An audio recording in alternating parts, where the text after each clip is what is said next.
Hi,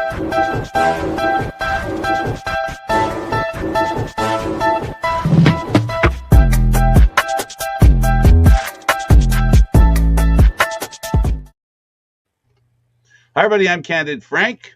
He's Gary Groob, and our very special guest is Sue Redfern. She was the president of World Lacrosse and obviously loves the game of lacrosse. And I guess, Sue, we might as well start with the same question we always ask people, and that is how and when did you pick up a stick and why? I picked up the stick in school because I was required to do so in the first place. So my school played field hockey and lacrosse.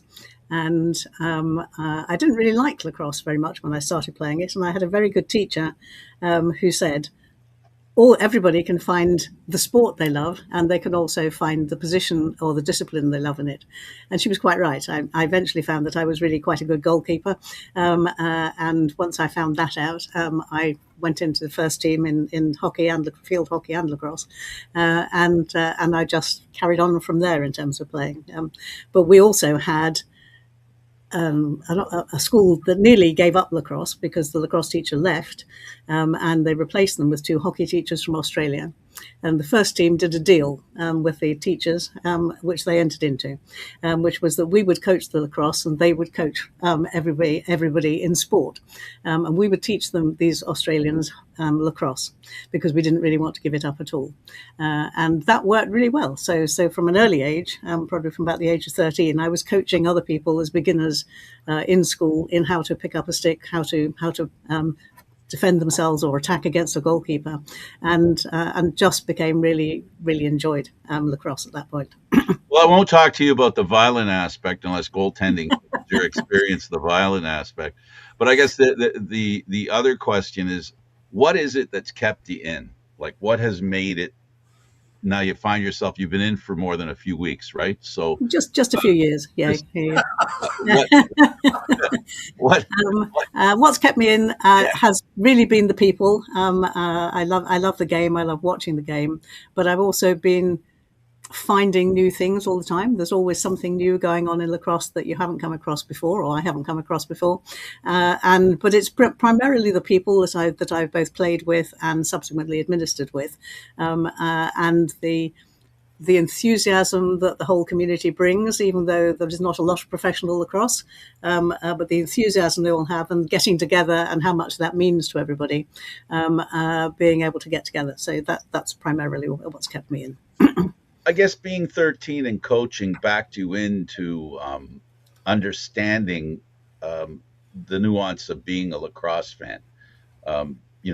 I think, and I'll ask you, part of the reason why people continue and stay in lacrosse, I think has a lot to do with the subconscious desire to keep it alive, because it doesn't get the kind of respect it deserves. And it seems like the players and the people involved in the game respect it that much more because of that absence. What do you think? I think you're absolutely right. I think if I compare the two, field hockey and lacrosse, I could have gone to either. But field hockey is actually very well established in England, and there would have been nothing new that I was probably giving or getting from it, and nothing that I was going to have to try to keep going. Whereas lacrosse is continually changing, particularly in this country. Clubs come and go, people come and go, structures and competitions come and go, and actually keeping everything going so that the people who want to play can do, but also the opportunity to communicate and tell other people about lacrosse. I mean, I talk to people about lacrosse most days of the week, particularly now I'm not president, and people are always astonished about the perceptions they have about lacrosse, even in England, that men don't play it. Yes, they do, I say, and then give them examples of where. So, yeah, I think we are passionate about trying to keep it alive. But I think in World Lacrosse, we've also seen it grow massively around the world. So, I mean, when I started playing, or when even I started as an adult, we had 6 teams in the world competition, potentially able to enter, and now we're into 96, 97 countries who could actually participate. So we've got a much broader range of countries who we can bring in, and therefore the word is spreading all the time. And also the level of play is rising. Yes, and that's one of the things particularly in the women's game, that I think we've observed over the last few years is also those who are at the top, such as USA, the gap is getting bigger. Narrower, narrower, Which narrower. no, it's getting bigger. The gap is getting worse. The separation is getting more. The best are getting better, and the worst are not getting up as far. If we take the most recent, okay. championship, England and Australia have never been out of the semi-finals. They're now out of the semi-finals.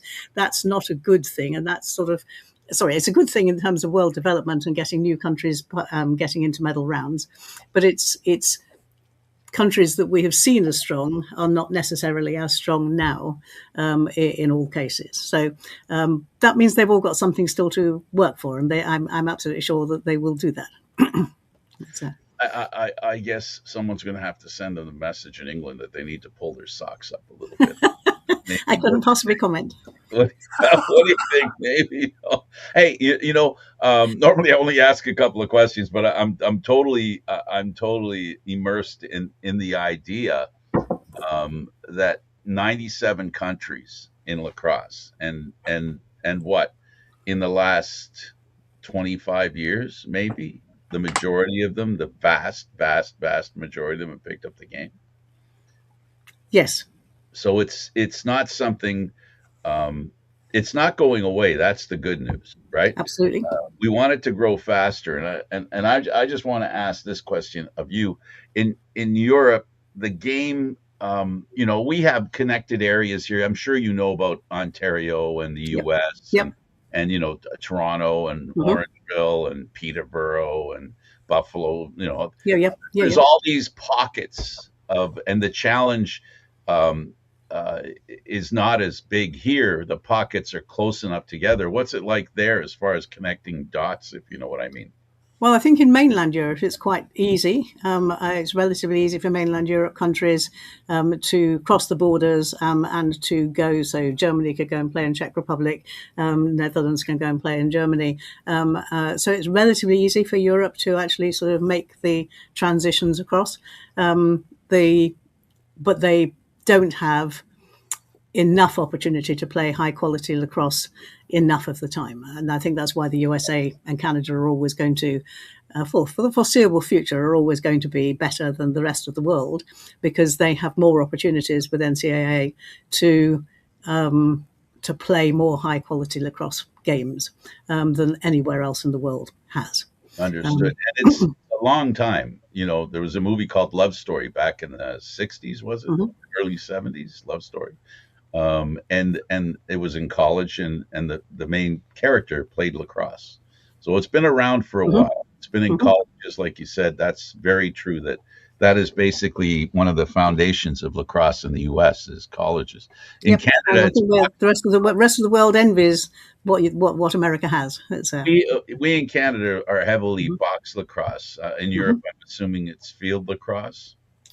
Mostly in Europe, it's field lacrosse. Box lacrosse is growing, but it's still not got the same depth as field lacrosse has. Yeah. I'm tired of asking questions. Why don't we get one of the things that I want to add into that, though, is while maybe it's stagnant in a couple of spots, we take a look at places like Africa, and where it was never a big thing. Over the last 10, 15 years especially, I know I've been friended by a lot of kids, or now youths from Uganda, Kenya, and they're playing, they're sending videos, they're continually going, coaches are going from North America there. So that ideal and that aspect is growing fairly rapidly enough that we're talking off air about the 2023 San Diego Worlds, that Uganda made a splash there, and they really were the life of the party. And every game, whether they were in it or not, was just such an exciting thing because of their enthusiasm and excitement.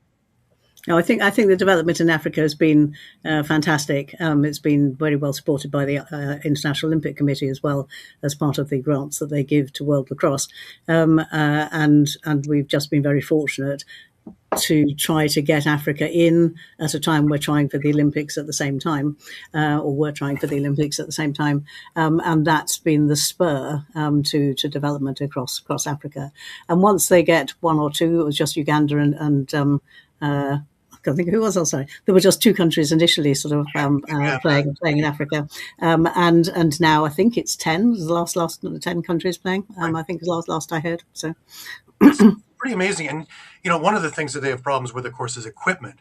And absolutely. one of the people I'm going to be seeing later is John Davis, and he sent over a truckload of equipment. And anything that we had that was used or just sitting in the basement or whatever, and they restored it and made it beautiful again.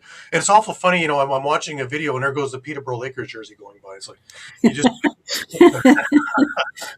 so yeah, it's growing, and the rest of the world is chipping. The one thing I love about the lacrosse community, and it's worldwide, is when there is a real, we can hate each other for 60 minutes. When there's a real issue, the world comes together and everybody works to solving such a problem, to building, to growing. And like you said, we've gone from 6 or 7 countries to 96, 97 countries now. I had Johnny Meridian on, and he was talking about Armenian lacrosse, and he was boasting about how great it is, and it's a very tiny little place, but once you get the bug, it's there, and everybody's growing with it, and they're starting to soar with it as well. Absolutely, and again, that comes with enthusiasm, but it's also. You mentioned, I think, Frank, bringing North American coaches, or you did as well, bringing North American coaches into Africa and different countries. But actually, lots of other countries participate as well. So we've now got Europeans helping in South Africa, and we've had a Welsh person helping before in Uganda, and that's. Again, everybody wanted to come together to help either get equipment or to try and raise funds through fundraising opportunities, or just to go out and coach for a few weeks or weekends. And I think when I talked to India, when we just had the Olympic announcement in 2023, and I was in India talking to their association, and I said, what can we do to help you develop? Because they've been around for quite a long time, but they hadn't really done much development. And they said, our problem is simple. We've got money, we've got people, but actually what we're lacking is anybody who knows anything about lacrosse in the country. So that was relatively easily solved. We were able to send in some lacrosse people into the country to give them clinics and to teach them how to coach and how to get beginners going. Right. And they're now running tournaments and entering the ASPAC tournament and things like that. So yeah, it only needs 1 or 2 people to be really enthusiastic to help out a country, and you can generally get it going and then keep it going. I agree with that, because we've had a few of our guys go over to the Dominican Republic and start working with them and getting them moving forward. Doug Louie, Wayne, and a few others went over there and started getting things moving and getting an infrastructure that it can work on its own when we're not around there, which is truly amazing. I want to, just before I get delving into a lot of these questions, I want to talk a little bit about just for our audience, just some of your exploits, just to see how, the Coles Notes version, of course, because otherwise we'd need a second hour to go through all the things you've done. But, you've connected several areas of the sport, which was the traditionally volunteer-led women's game in England, the unification of men and women's international federations, the modernization and worldwide expansion of world lacrosse, greater institutional attention to women's leadership, diversity, and ethics, lacrosse's return to the Olympic Games. Story is particularly notable because it developed through service rather than celebrity. Progressing from a goalkeeper to a tournament organizer to national chair to international vice president, ultimately president of the world body. And by the conclusion of your presidency in 2024, World Lacrosse was larger, more professionally governed, and closer to Olympic mainstream than any previous point in its history. And the naming of the Sue Redfern Trophy ensures that contribution will remain visible at the Premier Championships of the women's game. And I think that is absolutely fantastic and so well deserved. And I was so elated when I saw that the naming of the trophy is so apropos for you, with all the work that you have put in. That bravo. Thank you. I was very honoured by World Lacrosse making that decision and having the opportunity to present it for the first time as well when we were in Japan. So right. Yeah. Right, that's fantastic, absolutely fantastic, and so well deserved. Now, when you were first starting out in English lacrosse, what opportunities were available and not available to women at the time? Because there couldn't be the available opportunities that there are now. Oh, interesting. I think in women's lacrosse in England, there have always been opportunities. We had. I played for two clubs. So I played one club on the Saturday, one club on the Sunday. And we played in tournaments probably once a month against other teams as well. There were then regional tournaments or counties tournaments, which I suppose is a bit like Ontario for you, but county tournaments, and then there were things called territorial tournaments, which were regional, Midlands, South, North, West, so bigger groups of counties coming together, and then national tournaments. And we've always had something called the National Schools Tournaments, where all the schools got together once a year, which has been the highlight of the English career. So the women's side of things has always been pretty strong. It's slightly different now, but the opportunities were always there. So when I was 16, I was invited to an England squad and to be coached by the England coaches and with the England team at the time. And that was just from being a junior county player in school and being seen as reasonably good.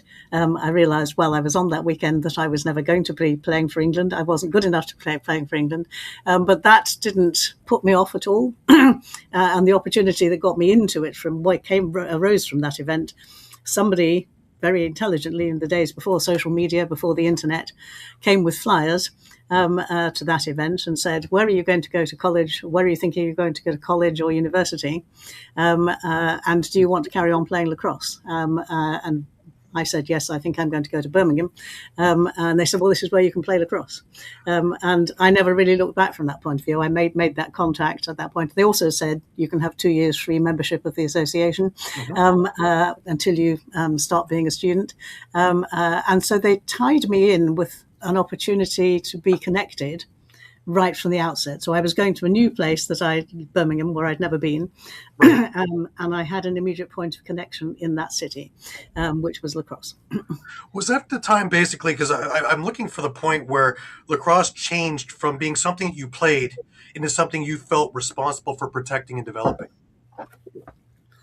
Well, I think I very quickly, like in my first year in Birmingham, had the opportunity of getting involved with an incoming American tour into England. And it was touring the country, this particular tour, and it came to Birmingham. And our club was asked to put people forward to help with fundraising, getting sponsorship, gifts for a raffle, a whole range of things. And I put my hand up and got involved and did things I'd never done before. Like I'd never gone and tried to get sponsorship. I'd never tried to go and get business gifts for anything like that. So it was an opportunity. And then to have the fantastic opportunity of seeing and meeting incoming USA players, this was 1970, incoming USA players and someone who then became the international president, who was the referee at the time, just then sort of inspired me a little bit more, I guess. But then I became club secretary after that because I'd started showing I had some administrative skills. And then I became county secretary and then opened my mouth once too often at a General Assembly meeting.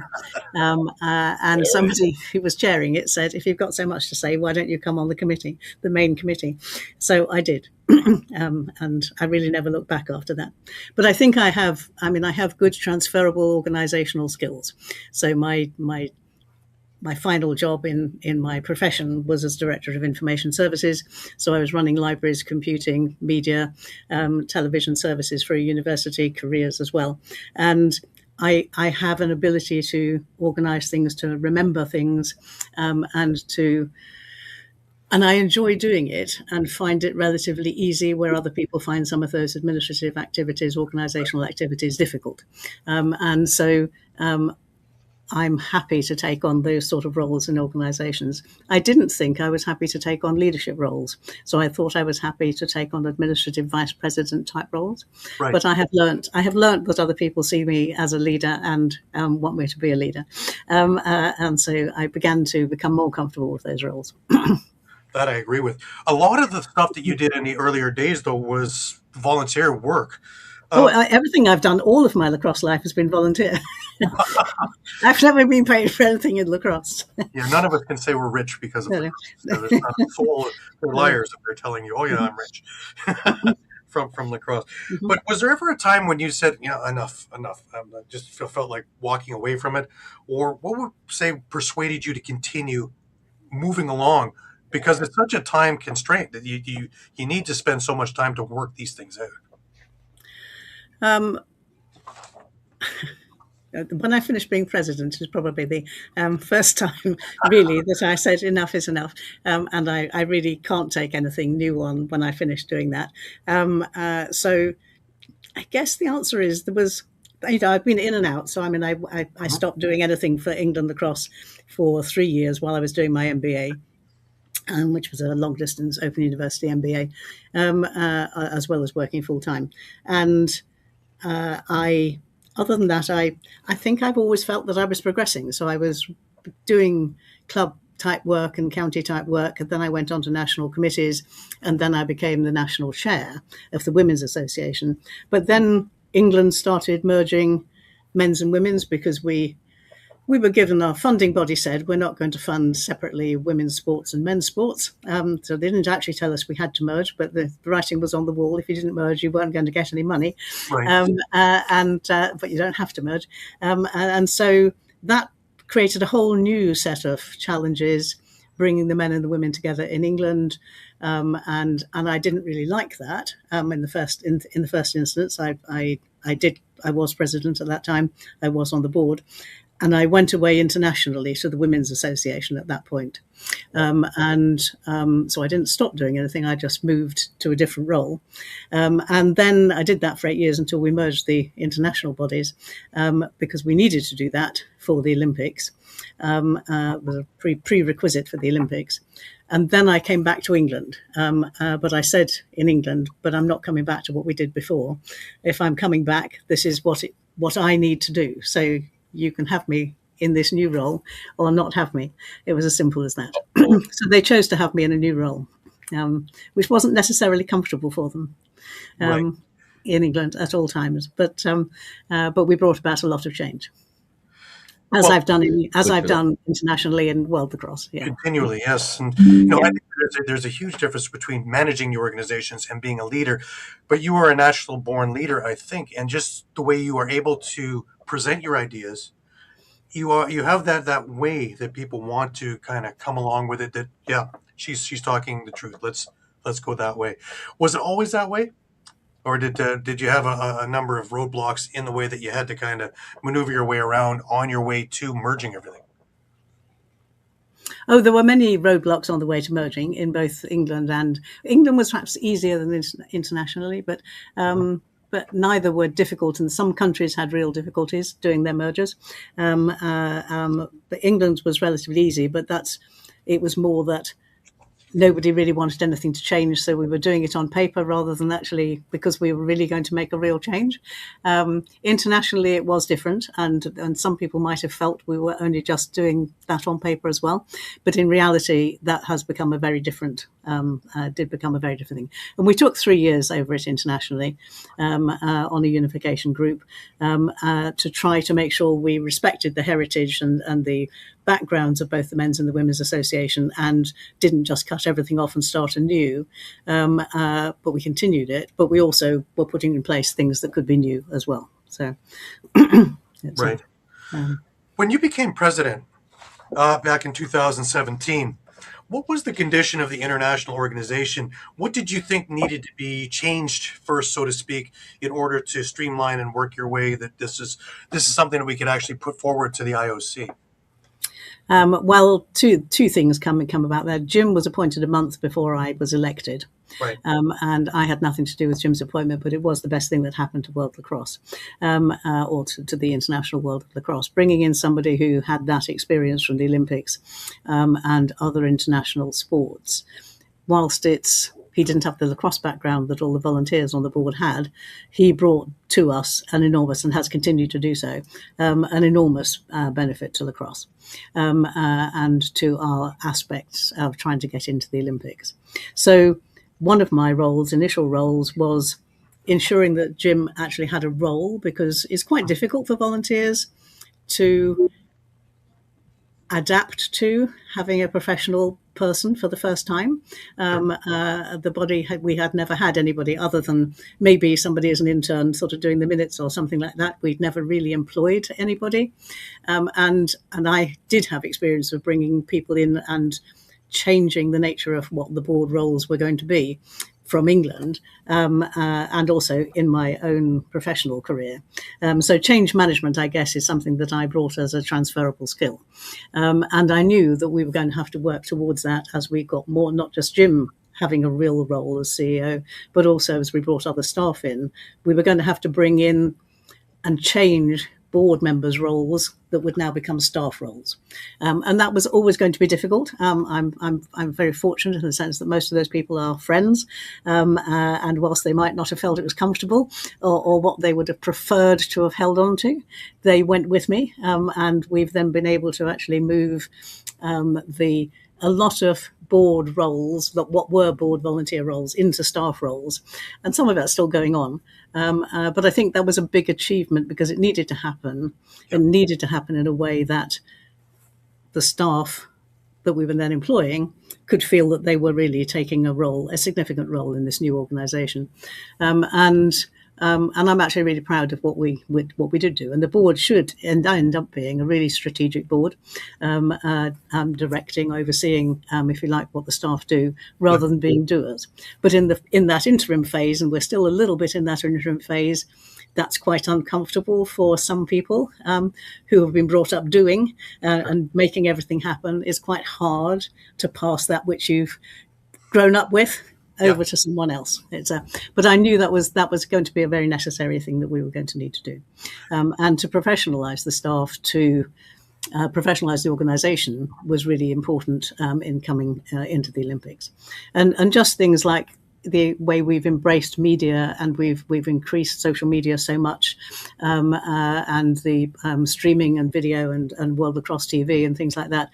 That's been so important to how we present lacrosse to the IOC world and to other sports, for them to even consider us to be in the Olympics. Right, and to watch everything behind the scenes, cutting edge is really the right words, I think, is watching all the people behind the scenes do everything. And I've been fortunate enough in a number of the events to be part of it and to watch these guys put it together. And really, they work so well together. You never really see anything go haywire, and when it does, there's someone there to fix things immediately. So they really are just really encompassing, helping one another continually. And you're talking about, moving people uncomfortable. Again, this goes towards your leadership and people buying into your vision and where we're going. And obviously it worked, because take a look at where you were and where we are. And it is such, from here to here is where we are. It's been transformational, the 7 years that I was president, but not just because of me. I mean, there's plenty of other people who've made huge efforts and steps forward to actually make that happen. Right. You've helped establish commissions concerned with ethics, women in sports, diversity, and opportunity. What problems within lacrosse made these commissions so necessary? That's an interesting question. I think at the time we established the diversity and equity commissions and the women in sport commissions, we didn't have women's box, for example, so we didn't have equity in the playing round. But also, many countries were telling us that whilst they notionally signed up to developing women as well as men, actually they were only developing men, or they were only interested in their men's national teams. And so it was important that World Lacrosse said, this is what we want, and this is where we want you all to go with us. Now, everybody isn't there yet, and I wouldn't expect that to happen, but it was important that World Lacrosse was actually saying, we want equality, and we want the diversity to be respected regardless of where people's backgrounds are from. So that was that. The ethics, there wasn't actually any particular problem with ethics, except that we had a gap in the sense of if we had a problem, an ethical problem that anybody reported to us, we didn't have anywhere to send it. And we had a sort of quasi one of those, which came to the board. And then we realized actually we really need an ethics, we really need an ethics commission, because that's what other organizations our size have. And you have somebody other than me and Jim trying to resolve this problem, which is really what happens if you don't have something like an ethics commission to refer things to. And it has to be said that also at the same time, the IOC was developing good governance practice and making recommendations to all international bodies about what we should be doing. And so they send us a questionnaire now every year or maybe every 2 years. Every IOC sport has now to fill in that questionnaire to say what do they do, how do they do X, Y, and Z? How do they appoint? How do they do nominations? What's their ethics policy? And various other things. A very long questionnaire. And we looked at, okay, what are our gaps? So that we were able to see that questionnaire before we had to complete it. And therefore we were able to identify what our good governance gaps would be if we were accepted into the Olympics. And we were privileged to be able to actually see that at an early stage. And that gave us a guidance as to what sort of things we needed to put in place. When you talk about fairness, ethics is one thing, fairness is another. The biggest problem with both those issues are the little problems that become big problems. For example, with your ethics committee, right? You can always have the big committee that's going to remove the president because of X reason, right? I'm sorry. I didn't mean to sound like I was trying to be funny. I wasn't trying to be funny. But the point is, it's on the way to the big mistakes where with ethics and with fairness, it's the little things that become big things, which is why it's important to fix the little things. Yep. Could you drill down on that and what you did, how it helped to be able to do the middle part as well? How important was it? I think it's really important, and I think you're absolutely right. If a country comes to World Lacrosse and identifies whatever the problem is, but it could be a problem in how teams are selected in a particular country, or a country is particularly selecting people. Now, that's not actually necessarily World Lacrosse's problem because it's a national team's problem. But if it's about a World Lacrosse event or something that's happened at a World Lacrosse event, then it becomes World Lacrosse's problem as well. And so having something in place to enable us to make sure that we're dealing with it, and it might be something as simple as in a women's tournament, there's a male coach and the dorms, and the male coach is in a relationship with the female coach. And normally they would be birthed together, but actually it's not appropriate if they're living in a dorm or an area of a hotel where there's only women. But it's not necessarily something that people would think about. And I can think of another, I won't mention where in the world, but a different tournament elsewhere in the world that caused us to put something in place in World Lacrosse. And that was that the athletes going into a regional competition, the male athletes were all given individual beds, and the female athletes were made to share beds. And this potentially became a real problem because one women's team was just sitting there saying, this isn't fair, this is not right. The men's team shouldn't be having a priority over the women's team in terms of beds. And if you're giving one bed per player, you should be giving that for men and women. And so they refused to go into their accommodation. We weren't involved with that except hearing it on the outside. But we then said, okay, we need to put in place regulations for World Lacrosse's competitions to make sure that doesn't happen, because the host city has a lot of say in what the accommodation is. And obviously the national teams choose how much they want to pay and where they're going to place their teams. But we as World Lacrosse need to have in place guidelines which says X should happen. So we took the opportunity of actually learning from the complaints that we received that were minor, and weren't in one of our competitions. But we took that opportunity of actually saying we need to put something in our guidelines to prevent something like this happening for the future. It proves you understood the question I was asking, because at the end of the day, what it comes down to is about making every event the best experience it can be for each and every athlete, coach, and whoever and the viewers, the fans as well. So sometimes those little issues that some people think aren't that important Yep. become very important if you don't handle them. So that's why I admire what you said about dealing with that issue. There are real complications that present themselves on a daily basis, almost an hourly basis. There are, and mostly these days the staff are dealing with those. So because that's why we have a professional staff to deal with it, and those are the sort of things that we now mostly don't have our volunteer board members dealing with, because it is now a staff priority, because they should be spending the time on dealing with those sorts of things. But the board can still play their role by hearing about what's happening elsewhere in the world, what concerns there are, and then enabling the staff to put something in place to prevent those happening in the future. And because women are still on the curve, right? Mm-hmm. A lot of the issues that are resolved in men's version, because they've been around so long, women are kind of not only catching up with the play, with the equipment, with the facilities, they're also catching up with the interaction and the way it all fits together. Yep. That's why I admire what you were saying there about the rules. You see, because I know about what it's like with boys and men. Not very aware when it comes to women, but because of lacrosse and other sports, and I become aware of women's sports, the issues that women have to deal with are ones that men don't even have to think about. For example, sleeping together in a bed, they should have a separate bed. That's not even I don't even know how that even took off for a moment. No, I don't think any of us had any thought about how did that decision ever come about, but it came about, and I'm sure through perfectly good intent, it came about, but it, and the hotel, actually, they were in the hotel, the hotel said there was only a rule that they had about men. The hotel only had a rule about men. They didn't have a rule about women, which was just quite interesting. So even a commercial organisation had got the problem in their policies that they had actually sort of ever considered before. It's just interesting. It's just interesting, that kind of the game behind the game, if you will. And that must have.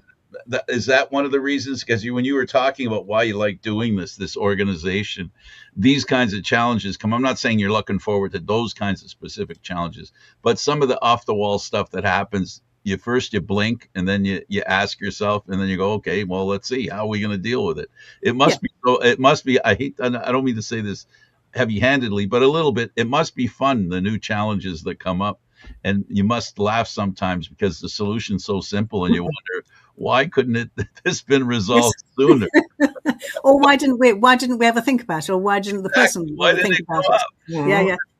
It's So there was a lot that needed resolving, and I think there was never a year when I was president that something didn't come up that still took me by surprise, and I thought, how on earth did this come about?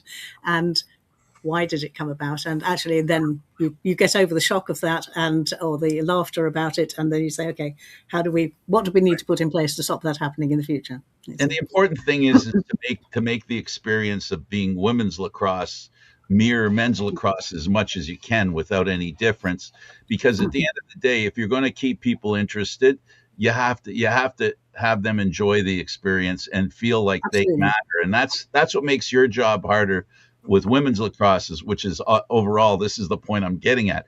It's a little harder because there's many more issues to deal with as opposed to men's lacrosse. But the challenge must be great. It's like, I'm so tired, I worked so hard today, but you get your best sleep that night, if you know what I'm saying. So you it must be very rewarding because you're dealing with stuff and it's regular, it's coming all the time. Yeah, I think there's definitely that. I mean, I think there were a lot of because we're an organisation based in the USA, there was a lot of very late nights for me during my presidency, dealing with sort of legal people in America in their working day and other such things. But it was all part of the rich pattern and my mind is, you're quite right. How can we solve this problem, or what can we do about it? How can we do something different would always be the sort of jigsaw of my mind, keeping me awake at night. How can we actually do it, and who's going to solve this problem, and how are we going to take it forward? I'm just going to pick up something you've just been saying about sort of women. There was definitely a significant difference between women and men as we came together. But the women have quite a lot of strengths as a women's federation, had quite a lot of strengths coming into the thing. And we were surprised by some of the things on the men's side that weren't working very well, or we were surprised to have been allowed to carry on as practices without anybody challenging. And so the real challenge has been trying to bring the strengths of both together and try to make something better than each of the individual parts of that. So both definitely had strengths to bring in and things that we built on, and hopefully we haven't lost anything in the process. But definitely there were strengths from both, So it's been a good, challenging process. Right. It leads me to my next part of it, the Indigenous heritage and responsibility. And of course, lacrosse has the Indigenous origins, profound culture, spiritual importance to the Haudenosaunee. What responsibility does international lacrosse community have to acknowledge that origin in a meaningful, not just ceremonial way? I think we have consistently, both as men's and women's associations and as World Lacrosse, consistently celebrated the traditions of the Haudenosaunee, the Iroquois. The fact that we were the only international federation who brought them into our bodies and our full competitions, the men first and then the women, signifies how important it's been to us as an organisation from the outset. And we continue now, even though I'm not there, so I can't speak about where we are, but we continue to say that they should be able to, if they qualify, participate in the Olympics. But the Olympic rules aren't our rules. So they're not World Lacrosse's rules. So we can have them in our competition, but if somebody else's competition, we have to abide by their rules. All we can do is to try with LA 2028 to say how important it is to us that they're able to participate if they can. And there is continual work and conversation going on about that. Right. We've had some issues because of their sovereign passports, getting them into countries as well. Is there a remedy for any of this? I wouldn't like to put words in other people's mouths, but my personal view is that they need to get their passport recognised by the United Nations, and then they wouldn't have a problem.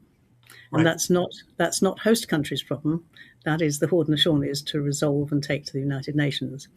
But we have been saying that in England since 2010. Right. And nothing has happened about that. But it's not anybody else's to resolve. I mean, as a British person, if I have to have a visa to go to Japan, I have to have a visa to go to Japan. Yeah. That's my responsibility as an English person to get a visa. I can't expect to turn up in Japan and get in without taking some responsibility for doing it. Definitely. I want to jump to the Olympic movement and all that went into getting, first off, the IOC to listen, and then eventually put lacrosse back in where it belongs.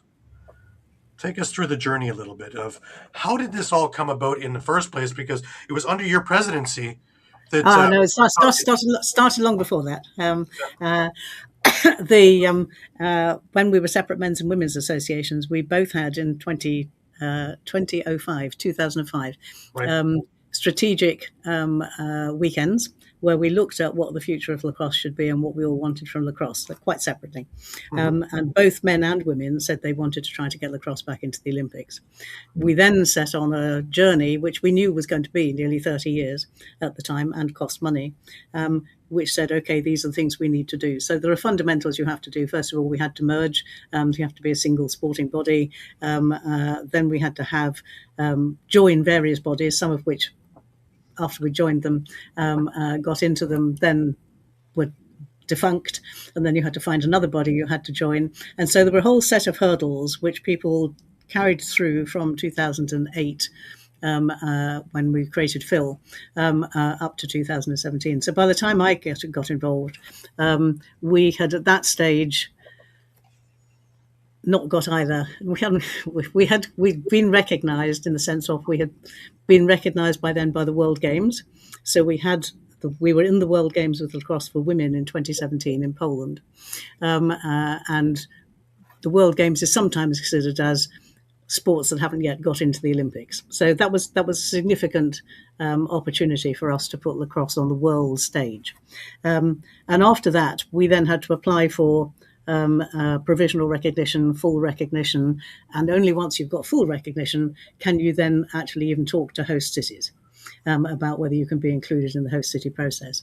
So it was a long, convoluted process against rules that are not written down anywhere. So you're having to continually talk and negotiate and think laterally about how can we actually take this the next step.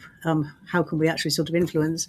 Jim Scher coming in was really important to that because he knew most of the people in that movement, and so if we hit one block, there was somewhere else he could take us to go and talk. And each stage of it was good. We nearly lost out at the final, even at the final stage, because they nearly put us back into there were 4 sports, and they nearly put all the 4 of us back into a new set of regulations. And eventually, through talking and everything else, it was decided that wasn't fair, and so they let the 4 of us go through to be fully recognised. And yes, it was a long, complicated, a lot of discussion, a lot of being seen in the right places, talking to the right people, and not necessarily talking about lacrosse. So we also, during that time, we had 3 different consultants that Jim brought in from different parts of the world, and who'd been involved in making Olympic bids or had been involved with doing city bids or sports bids. And so those people took us through making sure that we met the right people in each meeting that we went to. They set up meetings for us. They said, this is what we do. But one of the things I most learned about it was I wasn't there to talk about lacrosse. I was mostly there to actually, as the phrase we got to know, become known, liked and trusted in the Olympic movement. Right. And so they had to know us first. They had to like us first. And if they didn't know either of those things, they weren't even going to listen to us talking about lacrosse. So when we did talk about lacrosse, eventually, after we were fully recognised, everybody, when we were in Mumbai, kept saying, we have no idea how you managed to get through the first time you tried to get into the Olympics. The first time you could try to get into an Olympics, you got into an Olympics.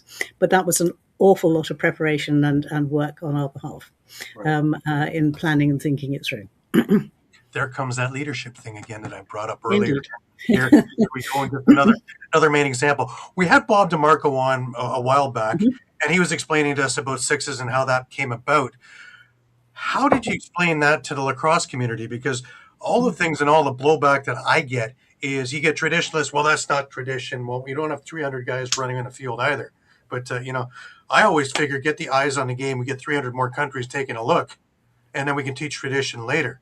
How did we explain this to the lacrosse communities? Well, I think there's two things that were really important to us in developing sixes. One is we knew that we wouldn't get the field game in because there were too many players in the squad, and we wouldn't get box in because of the facilities that they need. And at that time, we certainly didn't have enough countries, and we didn't have men and women playing box. So box wasn't even considered really at that point, although I know many box players would like it to be. Field and box both have squads that are far too big, basically, to try to get into an Olympics that's keeping with a cap of 10,500 athletes. Yep. So if we were a new sport trying to get in, there wasn't any doubt in our minds, actually for a very long time, that to get in with anything other than a small-sided game we weren't going to have a cat and hell's chance. So that was really important from the Olympics point of view. But from our development point of view, in terms of taking it into other new countries, taking sixes in is much easier than taking a full-sided field game in or box in. And so it became also our real opportunity for development sport into new countries as we tried to grow new countries.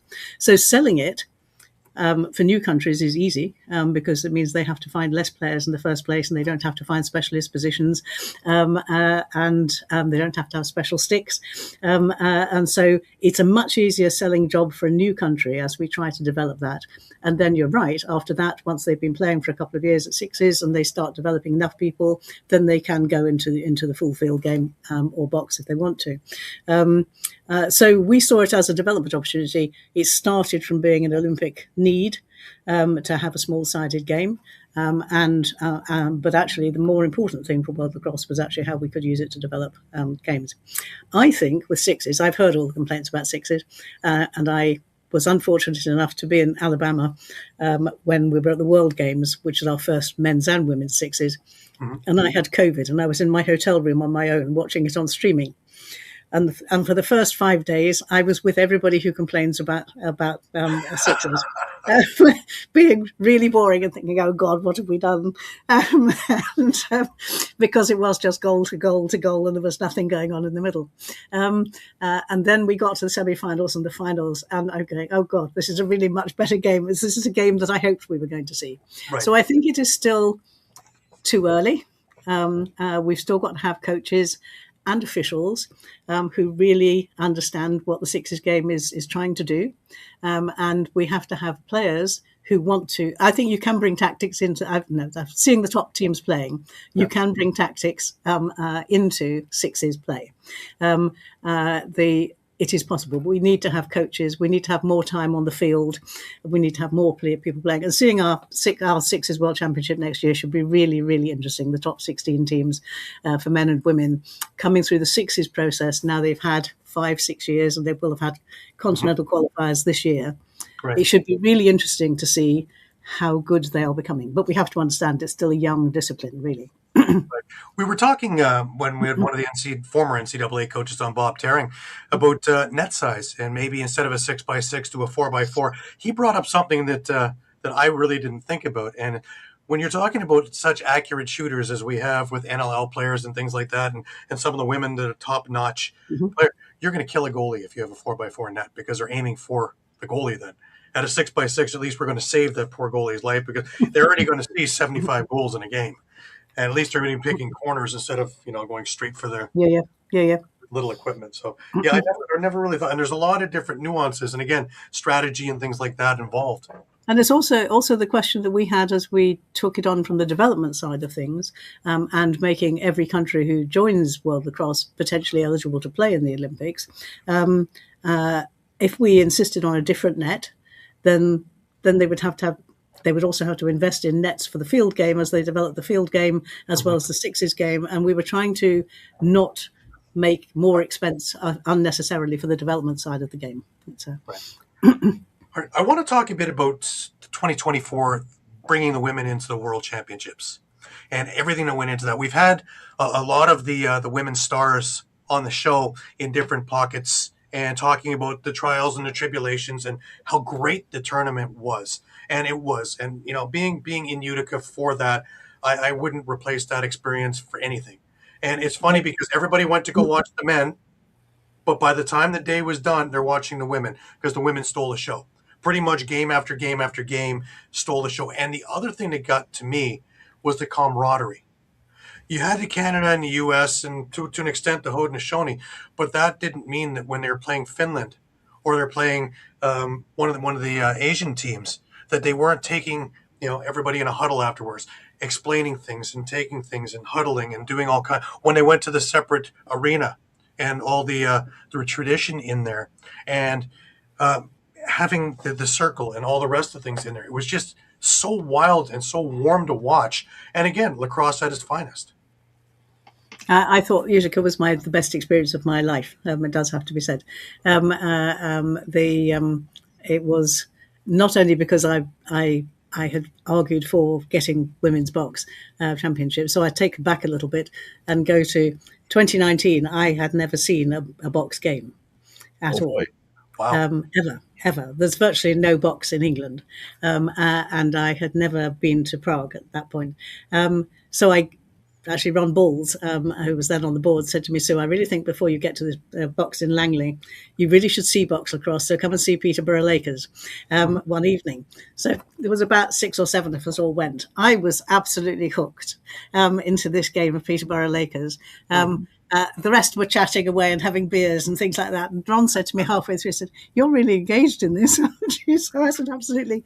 I didn't expect to like it. I thought it was going to be very noisy, very rough, very fighting, and the whole range of other things that I've seen on social media.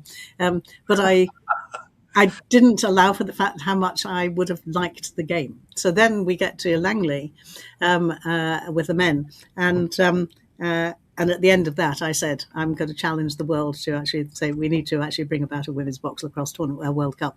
I didn't expect, once I asked Michelle to chair a group of people who were not involved in our board and not involved in any of our committees. I just chose people who I thought would be good people to try to develop a pathway for us. And they did a fantastic job. Of bringing forward a report and thinking and getting people talking about it around the world.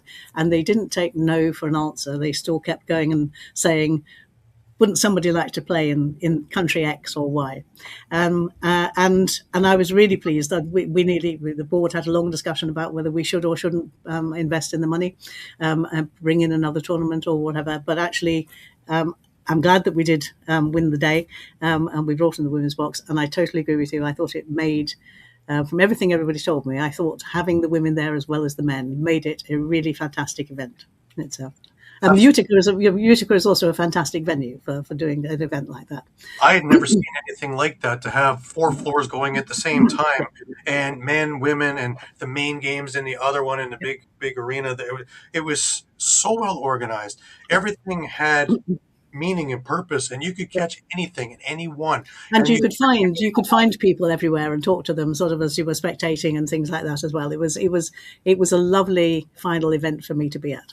Even the merch in the hallways between the arenas, whether you had women's box set up with their stuff, or some of the equipment places, or just teams selling their pins and pennants and jerseys. And it was so amazing to see everything all together, and everybody working together. Yeah, it was a one much even more impressive than I hoped it would be. Actually, even from the opening ceremony, we could see the difference between the teams that came with just men, who just came in one side of the arena as they were coming to face where I was, and they were leading into the thing, and the teams that came in, men and women, and they were so upbeat, right, even in the opening ceremony, upbeat, excited, enthusiastic, whereas the others were just coming in an orderly manner, like they would do into an opening ceremony generally. And the difference having the women and the guys there at the same time was just very evident from the beginning. Right, and you had the Haudenosaunee speak as well, and have a separate speech for them. It was terrific. The whole opening ceremony, everything was class act from top to bottom, front to back.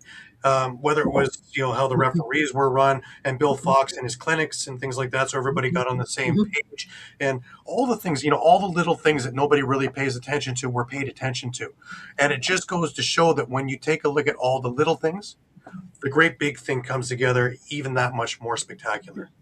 And I have to pay a lot of attention to Kim, who's our competitions director on the staff, because she's bringing a lot of those things together all of the time for us, and building each year on what she's experienced in previous years and building it in so that we don't forget about it the next time around. So, right.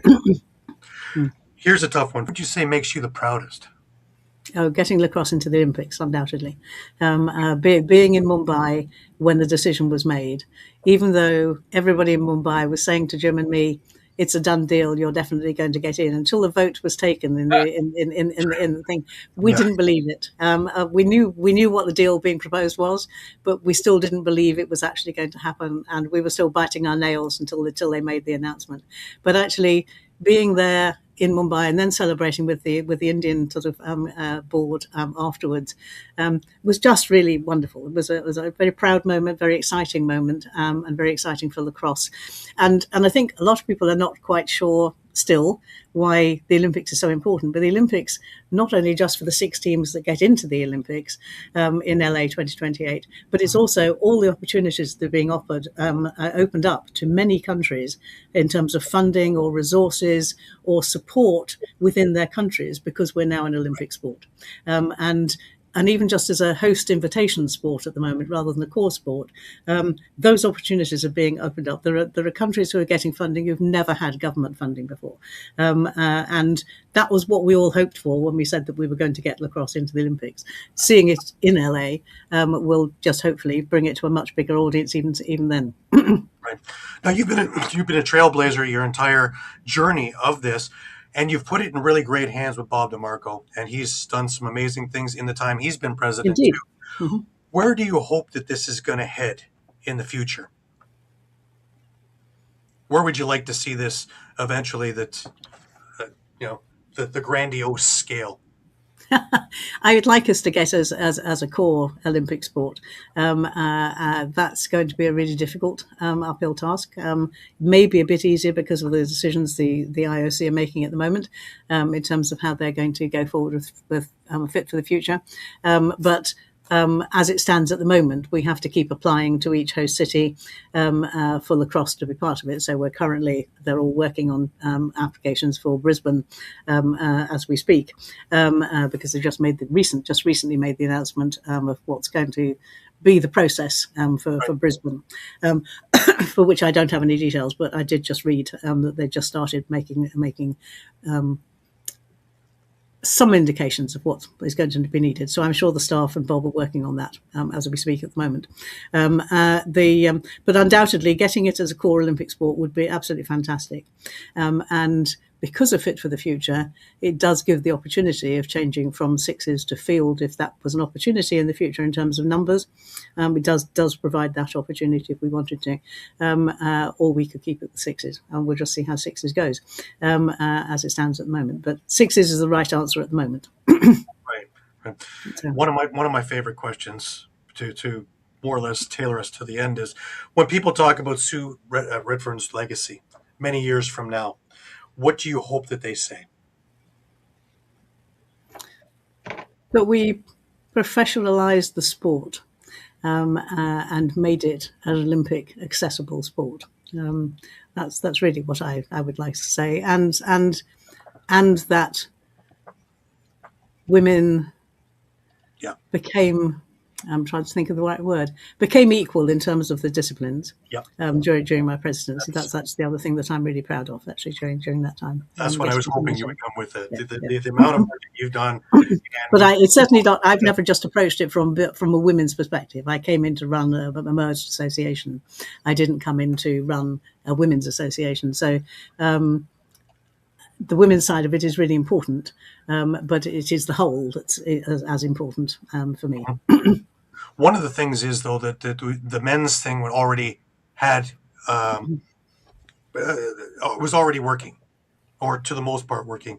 The women's one was, in essence, a neglected little thing that needed that extra oomph, and you were able to give it that and give it its stage and organically watch what really happened. And we talk a few things about there. The few last things that were really stick in my mind was the Japanese women who didn't play in the tournament but came with the guys and had all the enthusiasm and selling things at the top and cheering for the guys, and just the exuberance of being there was one thing that stood out in my mind. But the other thing was the made-for-TV movie that happened in the gold medal game. You had the big bad Canadians who were going to win it all, and here come the Americans coming from behind in the fourth to take it and actually win the gold medal on their home soil. Being Canadian, it kind of hurt a little bit, but for the good of the game, I think that was the right result. And when we actually delved into it and talked about the federations, U.S. Box Law actually put a whole lot more into it than Lacrosse Canada at that time, which maybe kicked some butts over here to try and we can't let that happen again.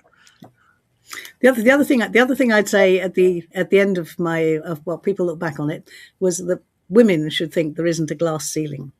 By seeing me as president during this particular transformational period for lacrosse, there isn't a glass ceiling for women. You just have to be prepared to grasp whatever comes your way, whatever opportunities there are. And you don't have to wait to think that you're fully qualified for something.